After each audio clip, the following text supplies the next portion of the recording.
ದೇಶದಲ್ಲಿನ ಪಾಕ್ ಪ್ರಜೆಗಳಿಗೆ ಕೇಂದ್ರ ಬಿಗ್ ಶಾಕ್. ತಕ್ಷಣದಿಂದಲೇ ವಾಘಾ ಅಟ್ಟಾರಿ ಗಡಿ ಬಂದ್. ದೇಶ ಬಿಡದವರಿಗೆ 3 ವರ್ಷ ಜೈಲು, 3 ಲಕ್ಷ ದಂಡ.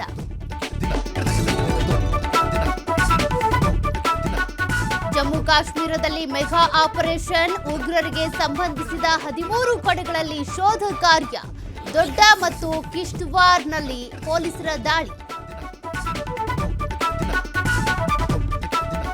ಪಹಲ್ಗಾಮ್ ದಾಳಿ ಬಳಿಕ ಪಾಕ್ ಕಿತಾಪತಿ. ಗಡಿ ನಿಯಂತ್ರಣ ರೇಖೆ ಬಳಿ ಮತ್ತೆ ಫೈರಿಂಗ್. 4 ದಿನಗಳಲ್ಲಿ 45 ಕಡೆ ಪಾಕಿಸ್ತಾನ ದಾಳಿ.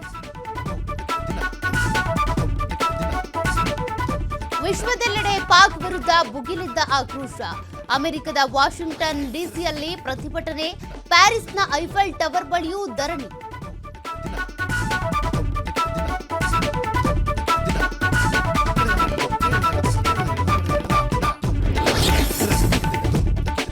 ರಾಜ್ಯದಲ್ಲಿ ಜನಿವಾರ ಬಳಿಕ ಹೊಸ ವಿವಾದ. ನಾಳಿನ ರೈಲ್ವೆ ಪರೀಕ್ಷೆಯಲ್ಲಿ ಮಂಗಳಸೂತ್ರ ನಿಷಿದ್ಧ. ವಿಶ್ವ ಹಿಂದೂ ಪರಿಷತ್ನಿಂದ ತೀವ್ರ ವಿರೋಧ.